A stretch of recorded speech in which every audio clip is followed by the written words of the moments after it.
Hey, it's the Rooster, Bobby Leach, SouthwestSportsNet.com, coming to you live for Cheap Seats alongside my partner here. And guess who? Will. My new partner, Will, and also, Big Tone, he couldn't make it here tonight. But Will did step in for us. Will's going to be with us all football season. Will, say hello. How we doing? So, Will, talk a little bit about where we found you, Will, because it's been a long off season, and there's always some changes, year to year with the Sports Nest. But our changes this year is we're growing, we're expanding. We got a much bigger audience thanks to you guys showing up and tuning in every week during football season. And Will has, you got a pretty good pedigree of football. He's kind of a Bolingbrook alum, though. I got to tell you, Bolingbrook at Dollar South alum. So I'll let that cat out of the bag. But talk a little bit about your football background. Well, yeah, I've been following football probably for the past 20-something years or so. Like you said, I'm a Bolingbrook and Downers Grove South alum. Basically, I try to get out to as many games as I can each week, and now I can cover them. Yeah. Hopefully bring you the footage. But you're a Bolingbrook and a Downers South alum? I mean, you got to be like spinning your head. Okay, so when Bolingbrook and South play each other, which way what side of the fence do you fall on? That's the Raiders every time, but you know what? I love my Mustangs as well, so. Yeah, see, politically correct. He likes them all. Likes all football. But yeah, I mean the Downers South, and I went to Downers North. Sorry, Downers South. It seems like we're picking on you here tonight, but that's not the case. But in any event, should be a good football season this year. I can't wait. We left last season. The last Cheap Seats that we did was at the end of the year. We have a new website, as you guys can see. The new redesign from last year. It's a little bit more easily navigated. Some recruiting tabs in there, but we're going to focus primarily on football and basketball this year. There's just a wealth of information that's out there. We want to really focus on what we can do best, and what we do best right now is football season. So we're going to stick with football. Should be a good, like I said, should be a good season. Let's talk a little bit about what you saw in the off season so far. I mean, how many 7-on-7s did you catch? Did you see any? What have you heard over the summer that was either a shock or a blessing for you? I've been to a few 7-on-7s. Don't like to give away too much at this point. All I can say is that it's going to be an interesting year, and I can't wait to get out there and see how that translates onto the field.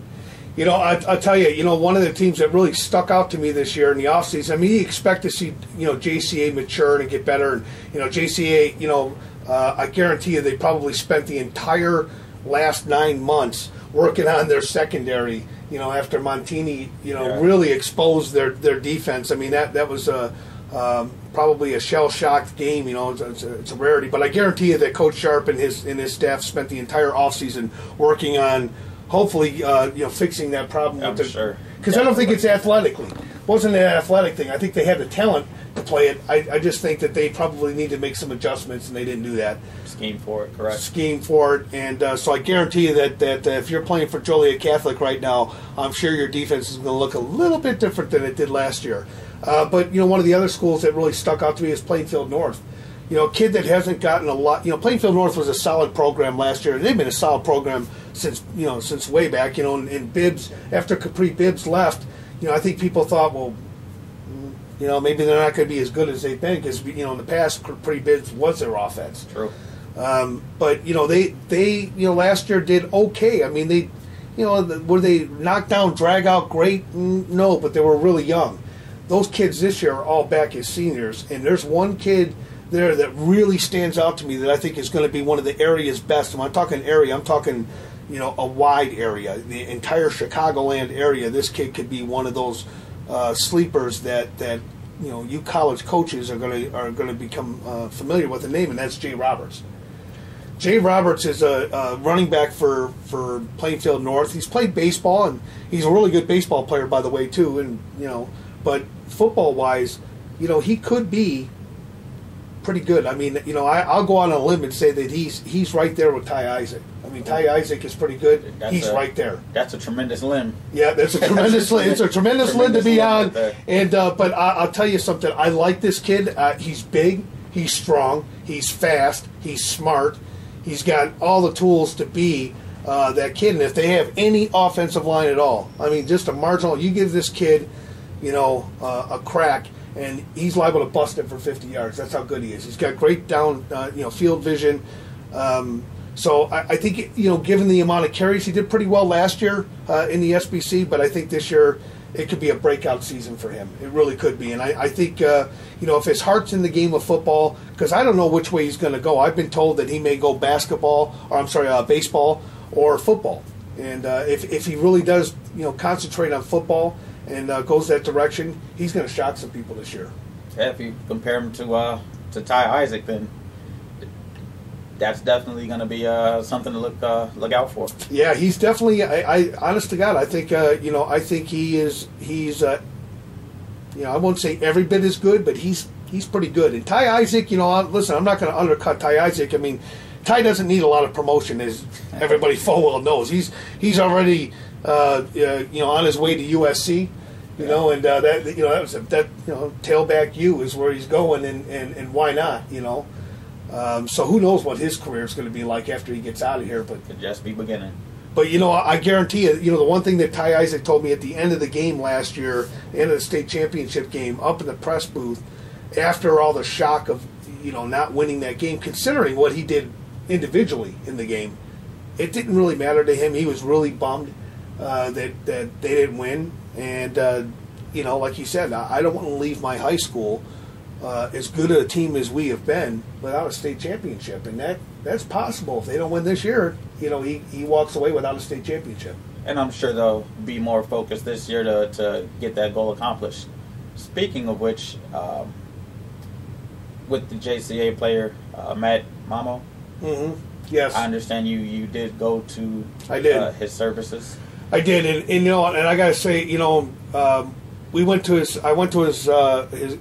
services, the wake of this young man, and Matt was, one of those kids that had a great smile for everybody. Always had a smile for me, and I only knew him through what we do as a sports nest. I mean, I didn't see him at home and see what he was like, but what I do know of him, and the time that the conversations that we exchanged, maybe on a Facebook or on the sidelines during a game.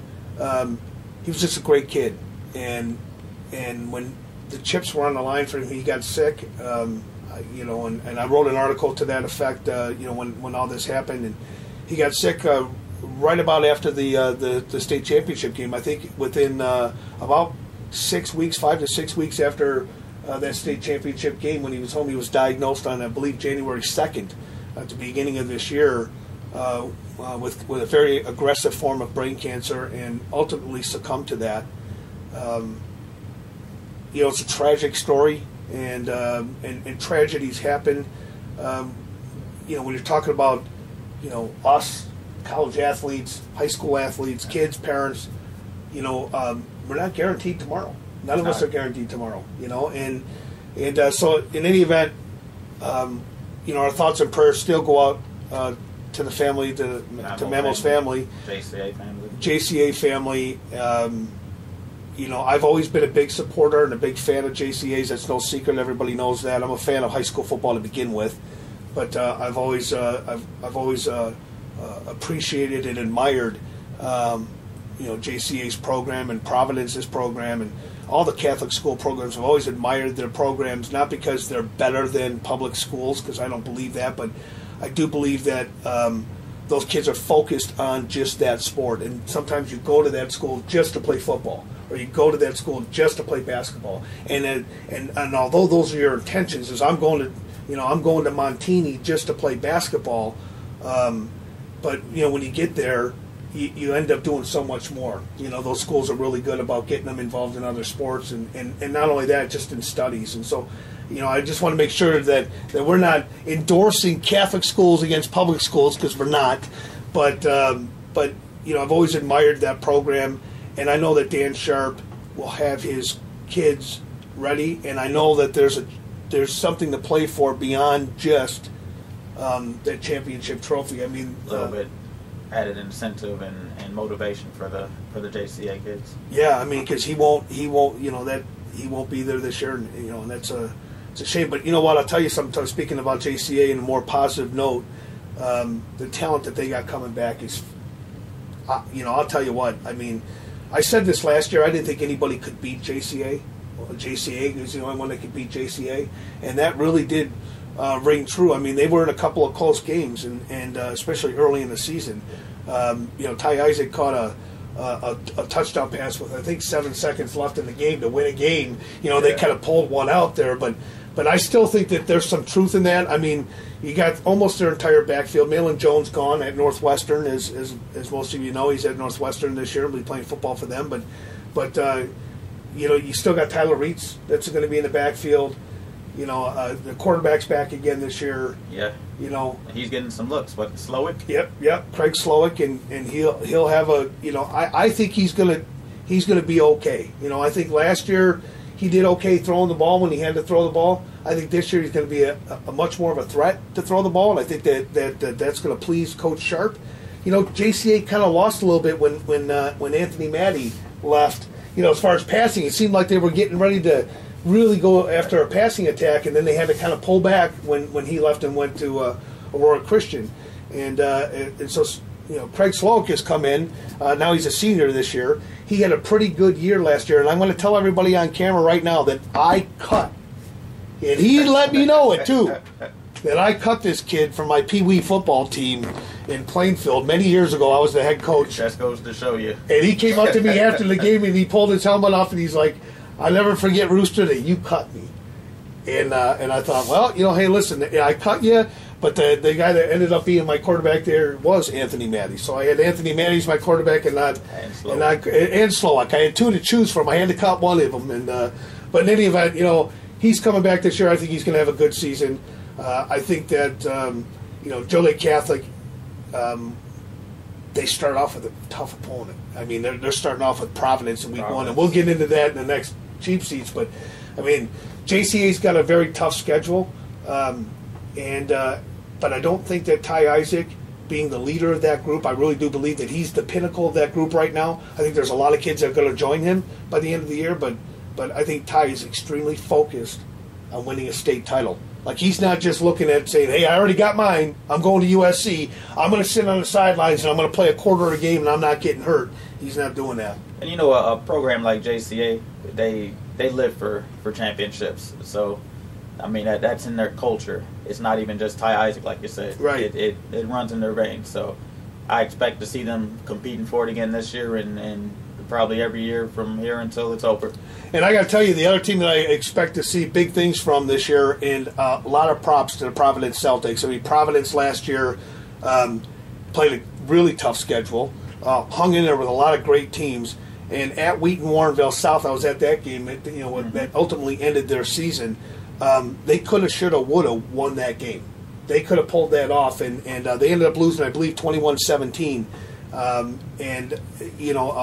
Couple of fumbles, just a couple of things that went wrong during the game, but nothing dramatic in that game. They held their own against Wheaton Warrenville South, and I think that they could have won that game, had a couple of balls bounced their way and not the other way. Well, Providence is just one of those programs that no matter what year it is, no matter who they're playing, they're going to show up to play, and you're going to be in for a dogfight. Yeah. You're not just going to just run over Providence as if no one's there. Well, I used to say the best high school football game I had ever seen in my life to that point was about 5-6 years ago in the playoffs when JCA had to go to Providence to play Providence in the playoffs. And I thought that, and I sat on that game, and again, it came down to overtime and a field goal block. And it was a phenomenal game. Those two. So I'm telling you something. When those two mix it up, I mean that's gonna be a tough game. The next best game, though, I got to tell you, the next best game that I saw was two of them last year, and I'm gonna say the greatest football game now I've ever witnessed is now changed from that JCA Providence game, which I've said over and over in the past here on Cheap Seats. I have a new one, and that's Bolingbrook and Loyola, because Bolingbrook smacked them. I mean, they beat Loyola. Nobody thought they could beat them. It was the greatest, I think for me, it was the greatest experience as a sports writer. Hoosiers. To see, yeah. I mean, it was the greatest experience all around to watch Bolingbrook beat Loyola. And, if you're a Loyola fan, I'm sorry, I'm not. And that's why I call it the Southwest Sports Nuts, because I like to stay in my area. I'm not a big Loyola fan. And but I was real pleased to see first of all, a public school beat a Catholic school. Okay, Loyola was number one pretty much all year long. I think every media source, including the Trib and some of the other, they all called as Loyola being the top program in the state. And Bolingbrook was a good program, but the undisciplined aspect that sports writers like to throw out there, which I think is a bunch of funk, was proven wrong. They went down there and they played smash mouth football, and they stopped every time that they tried to get something going on offense. Bolingbrook had an answer for them on defense. It definitely was my top moment as a Raiders fan. I can't lie to you. I know the community felt that one. We've been waiting a long time for it. Yeah.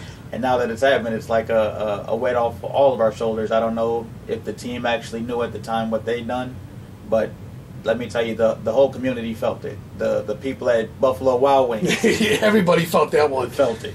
Well, and there are some other stories that are out there that are going to be real interesting to follow this year. I mean, we have 3 new coaches, in the SBC this year that's going to change things. You just don't know if Oswego lost Ryan West last year, gunslinger type quarterback, big, tall, could throw the ball. Heck of a quarterback. Yep, he was just a hell of a quarterback, and replacing him is one thing, but replacing the coach is out.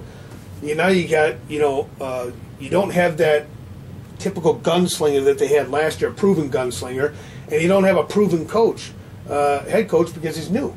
So I think, honestly, that Oswego, and I haven't seen them, so I haven't seen them yet. I haven't even seen them on a 7-on-7 yet, so I don't want to go too far, but I will go out on a limb and say that I think they're going to run the ball a little bit more. That's what I've been told, is that they'll end up running the ball a little bit more. They're going to go back to that power I that they've done.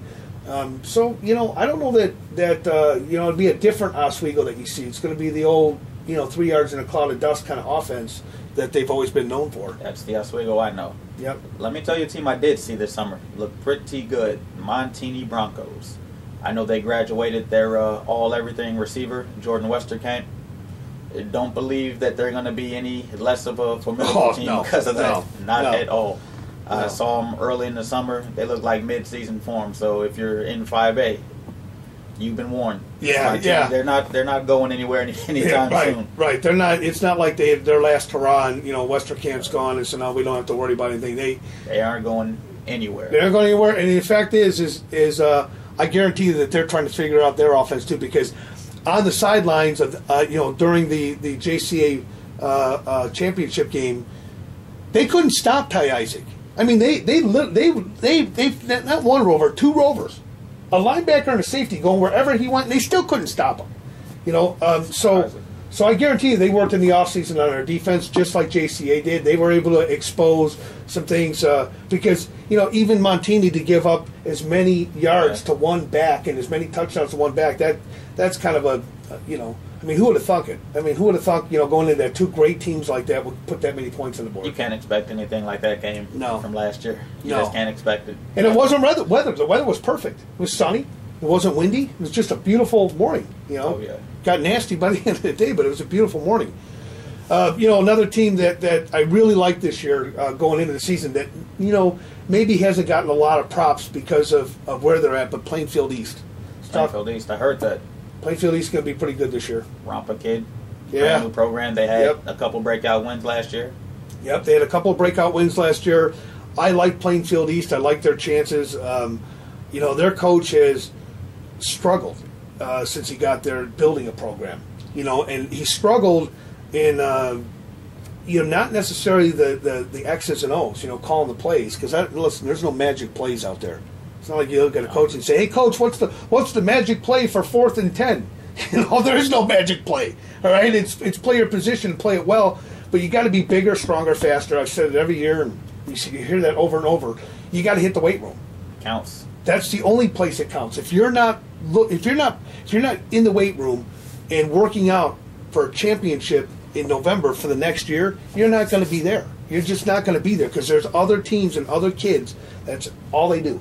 Yep, that's why the old saying goes: champions are made in the off season. Yep, they're in the off season. Not during the season. Once it's talk about Bolingbrook. It's too late. You've been following Bolingbrook a long time. I mean, really, look what they did in the weight room the last 2 or 3 years. That was the difference between 2010 and 2011 was the weight room. Look at Bailey now. That's it. Aaron Bailey? The weight room was the difference. Yeah. But Bailey, I mean... I'm not sure if he's huge. If the jersey's going to fit him. Yeah, I mean, he's huge. Even if you're lucky enough to get your arms around his waist, you ain't taking him down without a couple of friends. Unless you got a couple of friends, you ain't taking this kid down. He is, not only is he a talented athlete and a really great person, you know, I mean, just a human being. He's a great human being, but he is a great athlete, and you just, I mean, it's like this kid just put nitrous on a Porsche. I mean, he was already fast. Now he's got nitrous because, I mean, this kid is just, I mean, he hit the weights hard. He paid the price, which a lot of guys just don't do. Listen, you're the MVP of a state championship team in 8A. You don't need to hit the weight room. I already did it. That's what he did, though. And he did the opposite of what a lot of kids would do. He's not sitting on his laurels waiting. You know about Bailey, and this is all I can say, is one day you may hear Bo Jackson type stories about him, or Deion Sanders type stories. I heard Deion Sanders ran a 4.340 backwards. Wow. Don't be surprised if you hear stories about Aaron Bailey in the next 10 to 15 years. Some sort of mythology about him. That's the type of athlete he is. He is. I mean, and you know, the one thing I'll tell you, like we've always said this about him, I've written about it, talked about it, but a kid with that kind of character in your huddle running an offense, I don't care how bad it gets, I don't care what the score is, I don't care what the last penalty was. This kid is cool as ice, cool as a cucumber, keeps everybody cool. They're about business, and they're going to get it done. I think you know, we talked a little bit about Plainfield East, but you know, this is really, you know, I think Bolingbrook can repeat. I really do. I think they can repeat. They're going to have a tough, you know, who they play in the offseason, or I'm sorry, in the non-conference games here. I won't say it's offseason, that's an insult, but we'll say non-conference games. I'm a little disappointed to see what they got for non-conference games, to be honest with you. I mean, Romeoville isn't going to help your football team. It's not going to help your football team get ready for Naperville Central. So I know that I think it helped. I think it's a benefit for Romeoville to play Bolingbrook because to me, you got 8 playoff points there, a minimum of 8 playoff points. And if Romeoville is a 5-win team, which I think that they can be, then it's good. But I don't see how it helps Bolingbrook. You know, this goes back to the old days of the Brook versus the Bill. It's going to be classic football. I know some of you from the 1990s or the 1980s may remember those games. It's basically a throwback to that. So I can't knock Bolingbrook for picking up Romeoville. They're basically like your brothers. You have a rivalry with your older brother or your younger brother. That's Bolingbrook Romeoville. So I'm looking forward to that one. I'm looking forward to Plainfield South. I understand they have a top prospect as well. Oh, they do. They've got, you know, Plainfield South has got some good athletes. Ricky Luna is going to be their quarterback this year. And he, you know, they've got it. First of all, they've got a sophomore that's a pretty solid quarterback in his own right. But Rick Luna has paid his dues. He's a senior this year. He didn't play a ton last year. He did play, and he played at the quarterback spot. He filled in for Hallworth, Austin Hallworth. But I like Luna better than I liked you know, Hallworth. I think that Luna is he doesn't. I don't think his arm is as good as, say, a Ryan West. But his legs are as good. The kid can run with the ball, and he can run. He's a threat to run. He's a smart, intelligent quarterback, and he'll hurt you with his arm if you don't. Defenses are going to be worried about his legs, keeping him in the pocket, keeping him in containment. But if you focus too much on that with Luna, he's going to burn you in the air. He's got an arm. I think he's pretty accurate within 30 to 40 yards. I mean, 40's kind of pushing it, but a 30-yard Bass Bullets, that kid can throw BBs. Yeah, that can be problems. Let's talk about Clifton Garrett. Okay. I've seen some of his highlights. You ever saw that, what was that movie, Waterboy? Yeah, yeah. When he just basically cannonballs into the fella? Yeah. That's what the Clifton Garrett highlight tape looks like. And, you know, and that worries me. Well, I mean, you know, Plainfield South it's got Bolingbrook in week 1 at Bolingbrook. With all due respect, I mean, the Plainfield South, I don't give them much of a chance against Bolingbrook, and I'm going to tell you why. One, I don't think that they have. I think Bolingbrook is much bigger. I've seen Plainfield South this year. Coach Bublitz is in his second year as the head coach. However, Ken Bubbles has been around. He's been on the football coaching staff, I want to say, for 8 or 9 years. He was the basketball coach there. He's very well known. He's very well spoken. He's a very well respected coach, and he knows what he needs to do. I just don't think that they have an answer for Aaron Bailey. They're not big enough.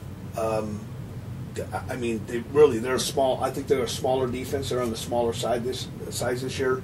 I just don't know that they're going to be able to take that behemoth, at Bolingbrook. I hate to overstate it, but I'm going to tell you right now, it's real. It's real. But when we get closer to that, because he'll pick. Everyone's going to pick their picks this year. What we're going to do a little bit different this year is, we'll all, every week we're going to have 10 games that we're going to pick, and we're going to actually pick the scores, and we'll see where we end up at the end of the year. And if I lose, I'm going to buy everybody a nice big fat steak dinner and have it out with I'll be ready for that steak. Yeah. So, but I just think that's going to be a really. I think Bolingbrook's got a schedule that's just too simple. It's too simplified. 2 SBC schools. No offense to Bolingbrook or to Romeo or Plainfield South, but I think Bolingbrook needs to find or could have found those non-conference games like the Downer South. Maybe a Naperville school would have been good. Maybe Neuqua Valley or something. And I don't know that they want to play them.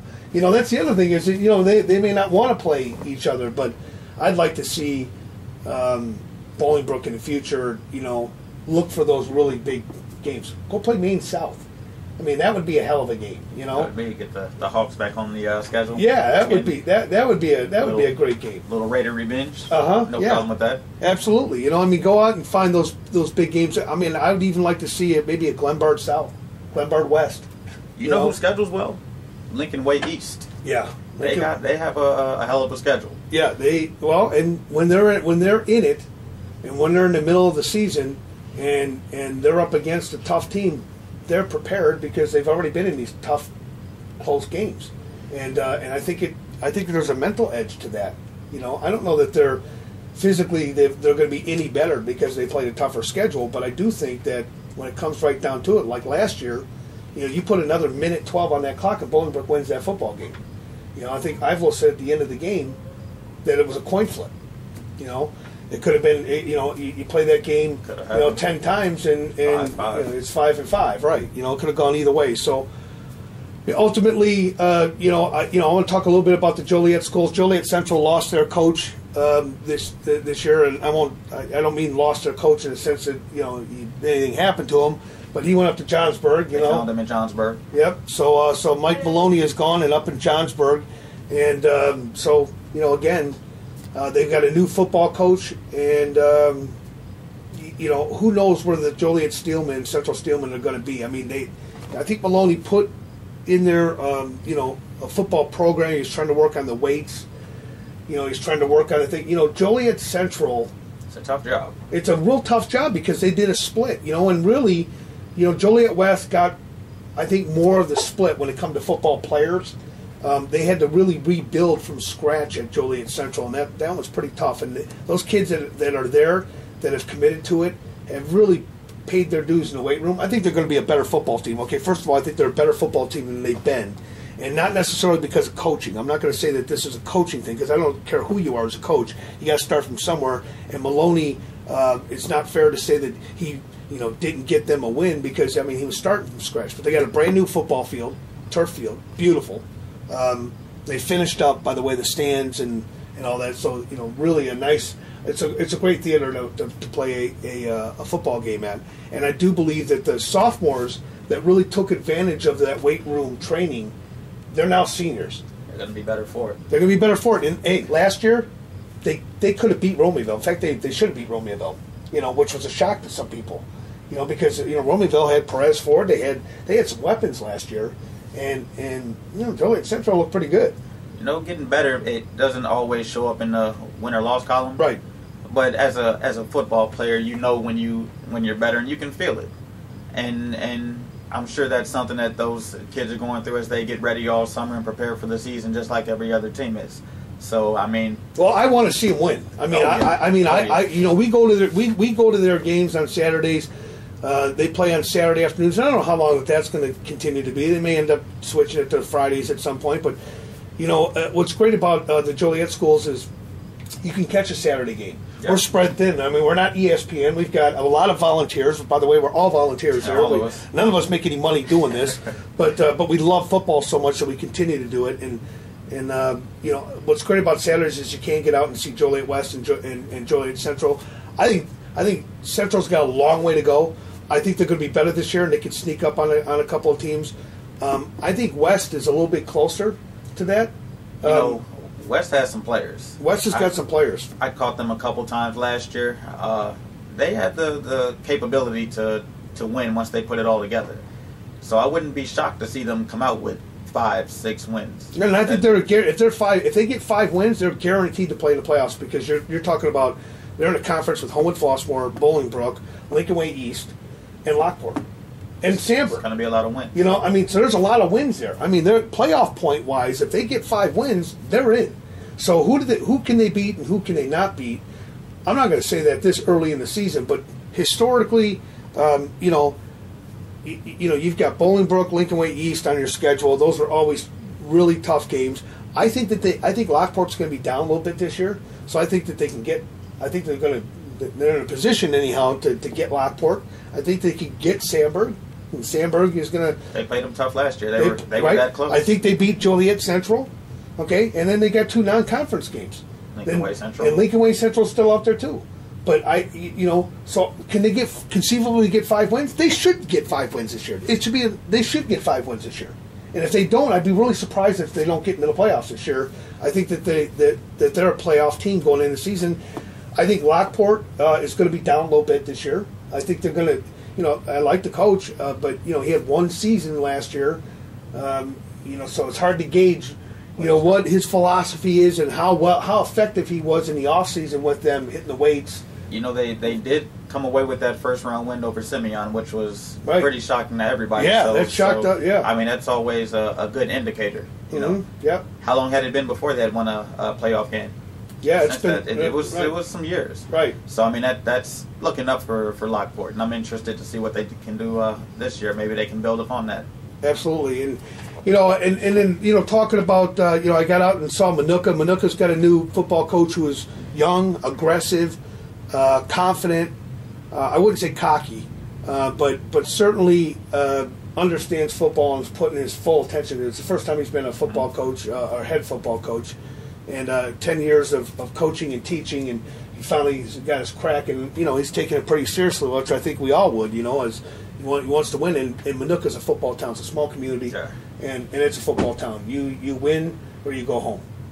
Yeah, Minooka. All I can say is I remember the days traveling out there to the cornfields. Those kids are ready to play. Yeah, I don't see that changing. And they're in a tough battle. I mean, week 1 for them, they're playing Morris. So they're and then Providence. So I mean, it's not like they scheduled anything light either. They didn't do themselves any favors. Right. So it'd be interesting to see how Minooka fares this year. They've graduated. Calvin Hill's gone. They've graduated a lot of kids out of that. Brozovic is his younger brother's back though, and he's going to be pretty good. He's not not a quarterback, but as a receiver, and the kid's phenomenal receiver, but. It'd be interesting to see, what happens because both Coy brothers are no longer with the program. It's amazing that Lockport. You see, one of the Coy brothers, right? He's gone, and then Minooka the same thing the next year. It's amazing that this is the first season in probably 30 football seasons, counting their dad. Brothers. Yeah, with no Coy, coaching a team somewhere. So, it'd be interesting to see how it goes, and then. Looking at Lincoln Way Central. Lincoln Way Central's in trouble. There's no question about it. I think part of it's the split, where they're pulling kids from, but they're having difficulty in the conference a lot like Joliet Central. They've got to pull themselves up. They got a great facility and a great winning tradition at Lincoln Way Central, but I think they're still leagues behind some of the others. So I think Homewood Flossmoor, they graduated huge offense last year. A lot of their offensive players are going to be gone, but they're not going anywhere. Yeah, Homewood Flossmoor always says they're not going anywhere. They're going to be okay. Yeah. And a lot of people made a big deal about the 1-8 season they had a couple years back. I think they went to the semifinals the 2 years before that. Yeah. Homewood Flossmoor is not in bad shape. And when you go 1-8 and you're a Homewood, Flossmoor, or Bolingbrook, there's usually a reason. It could be injuries, it could be academic eligibility.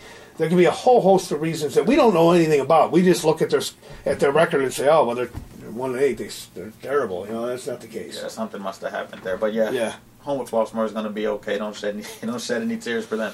What about Sandburg?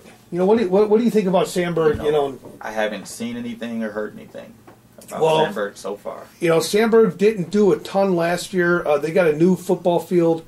I haven't got to see Sandburg yet either, so I'm going to be light on what we talk about with Sandburg. But I will say that all these schools are turning into turf football fields. And I think that that changes the game. It does change the game when you're playing on turf versus grass. I think the game's a lot faster. It does. Weather's less of an issue. Unless it's pouring rain or something. But so I don't know about Sandburg. I really don't know where they're going to come in the mix. They're usually right there in the middle of the pack.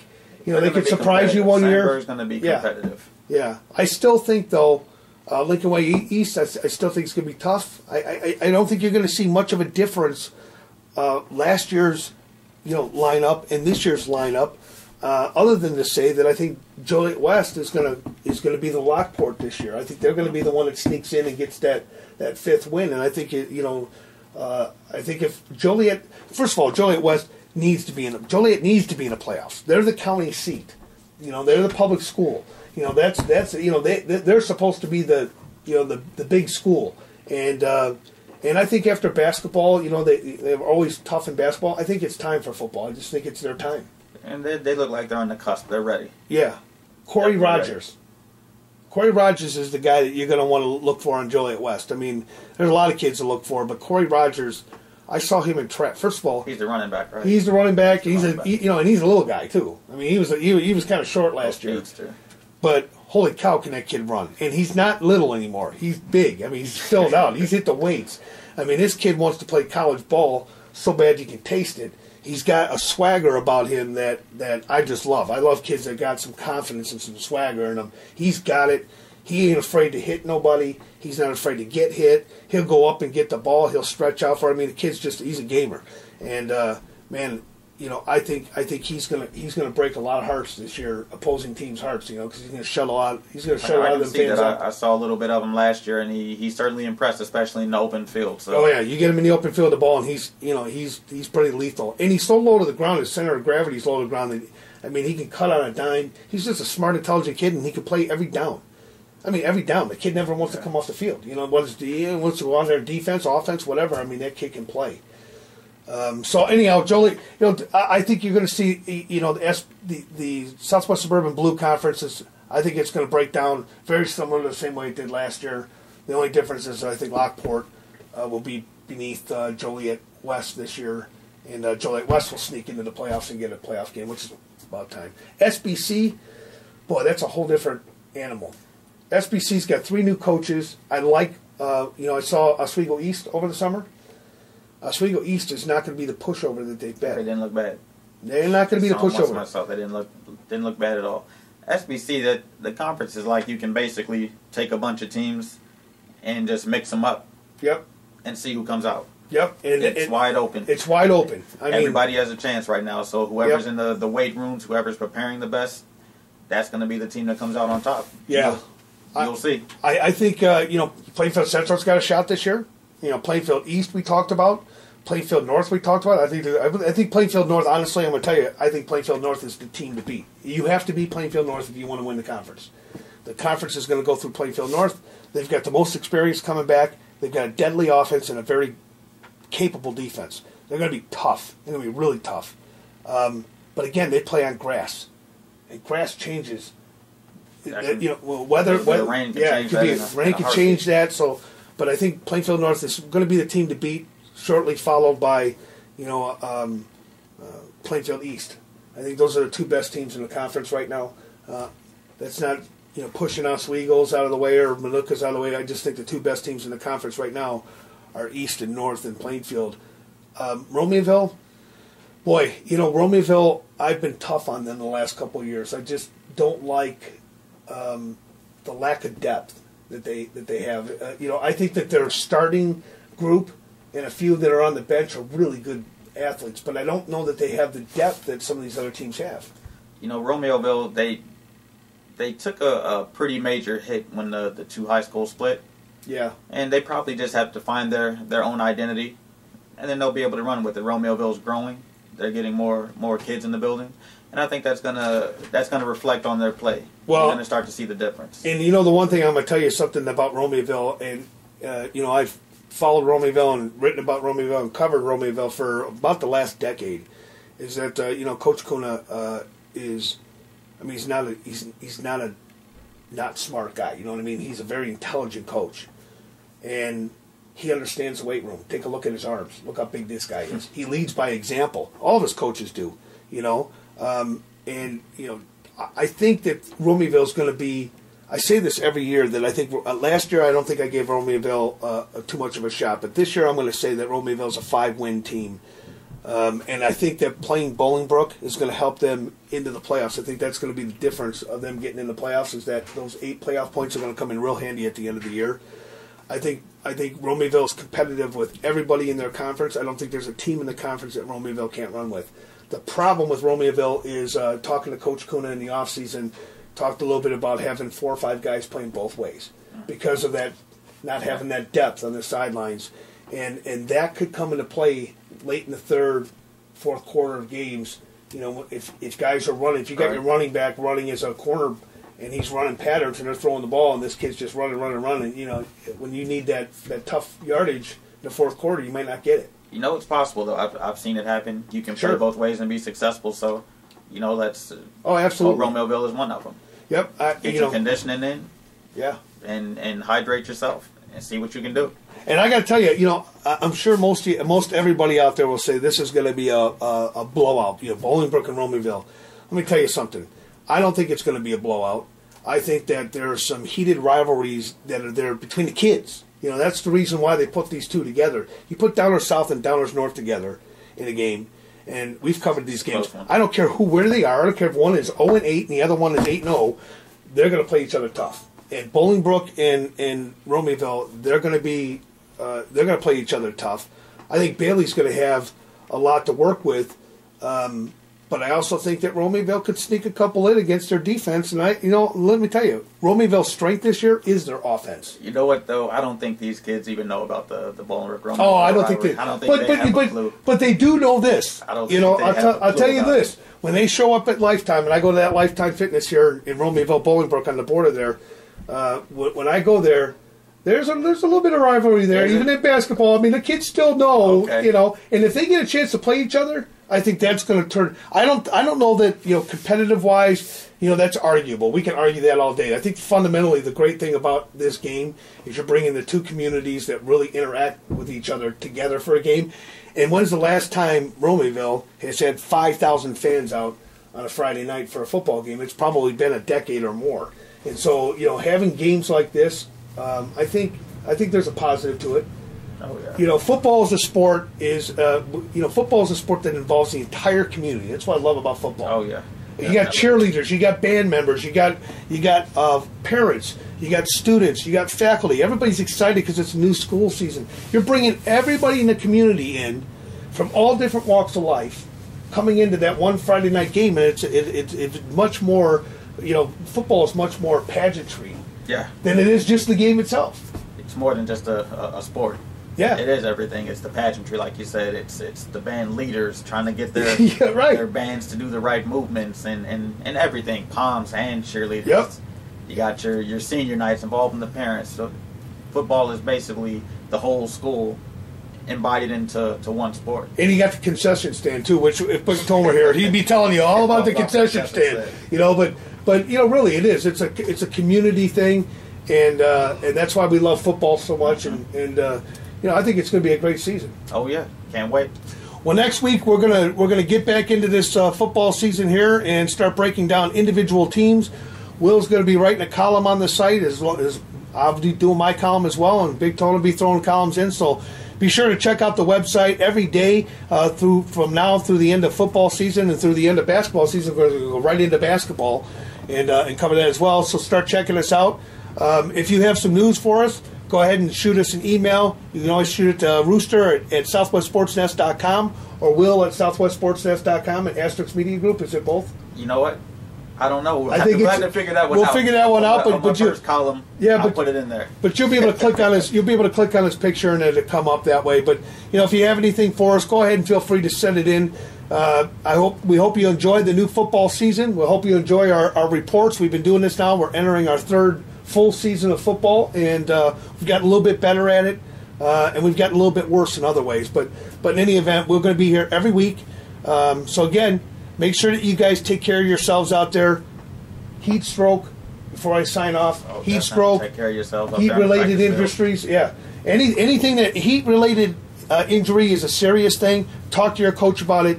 But I'm going to say this for the record: don't be afraid to pull yourself out of a drill or a practice because you're not feeling well. I don't care what your coach says, and I'm sure if they don't like what they're hearing, then tough. Then turn the channel right now.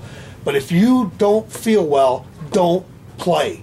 Don't do it. Don't risk it. Isn't worth it. Take yourself out. Take a break. It doesn't mean you have to sit out the whole practice. But if you're not feeling well, if you're getting a headache, those are signs of heat stroke. Make yourself fully aware of those. Make sure you're drinking, taking a lot of frequent breaks in this heat.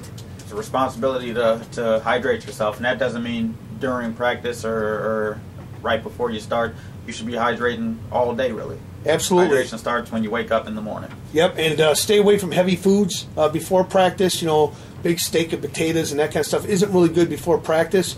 And also replace them with electrolytes, whether you use Gatorade, Powerade, or some other sport drink to put those electrolytes back into your system.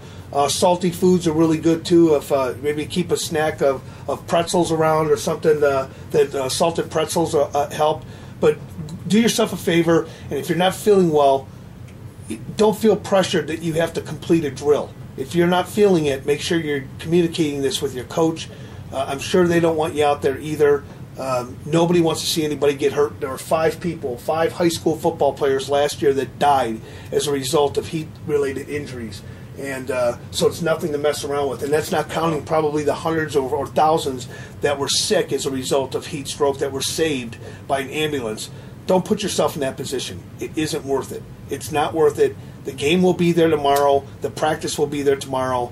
And your coach really shouldn't or couldn't hold any prejudice if you're doing the right thing by pulling yourself out of the drill when you're not feeling up to it. Am I right? Yeah. So couldn't add anything to it. Be safe out there. Wednesday is the start of football season. High five. Football season. Get your pads. Get ready. We're ready to rock. We'll see you every week here, right here on the Cheap Seats. Will, as always, been a pleasure. Thank you. All right. Catch you next week right here on Cheap Seats. You see me, don't be afraid to talk. It's been a production of SouthwestSportsNest.com, home of the playmakers and game changers. Remember, do your best. Get on the nest.